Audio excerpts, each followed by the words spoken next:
Assalamualaikum warahmatullahi wabarakatuh. Perkenalkan saya Novi Nurmitasari, calon guru penggerak angkatan 10 kelas 21 Indragiri Hulu.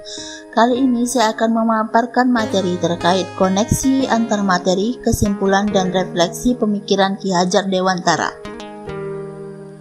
Adapun fasilitator saya pada kegiatan pendidikan guru penggerak ini adalah Bapak Anggi Fitri. Ibu pengajar praktik saya adalah Ibu Rimayanti. Pada modul kali ini saya akan merefleksikan dan menyimpulkan 3 hal. Yang pertama, apa yang Anda percaya tentang murid dan pembelajaran di kelas sebelum Anda mempelajari modul ini. Yang kedua, apa yang berubah dari pemikiran atau perilaku Anda setelah mempelajari modul ini. Yang ketiga, apa yang dapat segera Anda terapkan lebih baik agar kelas Anda mencerminkan pemikiran Ki Hajar Dewantara. Apa yang Anda percaya tentang murid dari pembelajaran di kelas sebelum Anda mempelajari modul ini? Selama ini, proses pembelajaran yang saya lakukan terasa hanya sekedar menjalankan tugas saya saja, yakni mengajar, memberi materi pembelajaran, memerintahkan siswa mengerjakan tugas, menyelesaikan materi sesuai tuntunan perangkat, dan buku sebagai tuntutan administrasi. Sebelum saya mempelajari modul filosofi pendidikan menurut Ki Hajar Dewantara pada program pendidikan guru penggerak ini, hal yang saya lakukan adalah 1. Membacakan dan menjelaskan materi sesuai pemahaman saya dan menyampaikan informasi pada sumber ajar seperti buku teks. 2. Mengajak anak untuk menghafal materi, bukan memahami materi seutuhnya. 3. Memerintahkan anak didik untuk mengerjakan tugas yang ada pada sumber untuk menilai kecakapannya dan sebagai tuntutan administrasi. Yang keempat, menjalankan tugas sesuai tuntutan kurikulum dan satuan pendidikan. Hal yang sering saya lakukan selama ini sebelum mempelajari modul 1.1 yaitu mengajar dan menyampaikan materi yang terkesan hanya untuk beberapa siswa saja, yakni jika siswa sudah ada 2 atau 3 anak yang memberi respon, saya anggap sudah menjalankan tugas saya dengan baik. Yang kedua, saya sering mengeluh jika siswa saya memperoleh hasil asesmen tidak sesuai harapan saya, tidak fokus dalam proses pembelajaran dan tidak memberi respon ketika diberi umpan balik. Yang ketiga, hanya fokus pada beberapa siswa yang dianggap mampu mengikuti irama pembelajaran yang saya lakukan. Apa yang berubah dari pemikiran atau perilaku saya setelah mempelajari modul ini? Setelah mempelajari modul ini, saya merasa bersalah terhadap anak didik saya. Saya merasa selama ini saya belum melaksanakan tugas saya dengan baik. Ada beberapa pola pikir yang mulai saya pahami sebagai seorang guru. Di antaranya, saya adalah seorang pendidik bukan aplikasi penyampai materi.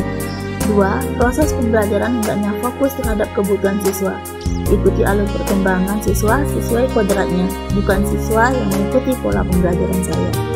3. Jadikan siswa kita merdeka dalam belajar, yakni belajar sesuai minatnya, mengeksplorasi pengetahuannya, mencari sumber belajar beragam, belajar sesuai konteks pemahaman siswa sebagai guru, dan sebagai guru, saya adalah pembimbing dan pengarah siswa agar mereka menjadi selamat dan bahagia.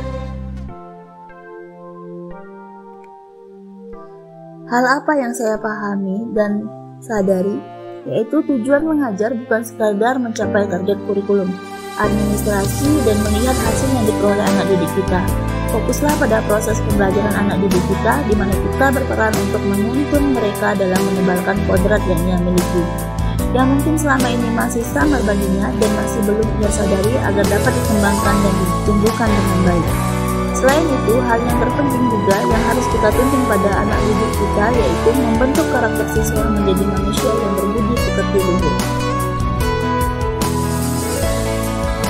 Hal yang saya pahami dan saya sadari selanjutnya adalah sebagai seorang pendidik, saya harus mulai memahami terkait makna berhamba pada sang anak, yang artinya memberikan fokus penuh terhadap anak didik kita. Pahami kebutuhan mereka, pahami keunikan mereka, ciptakan pendidikan yang sesuai dengan kodrat alam dan zaman. Yakni bahwa setiap anak didik memiliki keunikan dan potensi masing-masing untuk membentuk anak didik sesuai harapan. Maka jadilah pendidik yang memanusiakan anak didik dan mencintai anak didik dengan sepenuh hati.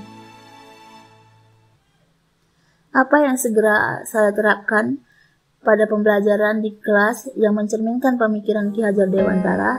Yang pertama, menciptakan komunikasi dan relasi yang baik dengan anak didik, rekan guru, dan keluarga siswa, sehingga saya dapat memahami karakter anak didik saya. Yang kedua, membuat keyakinan kelas agar dapat menciptakan suasana belajar yang nyaman.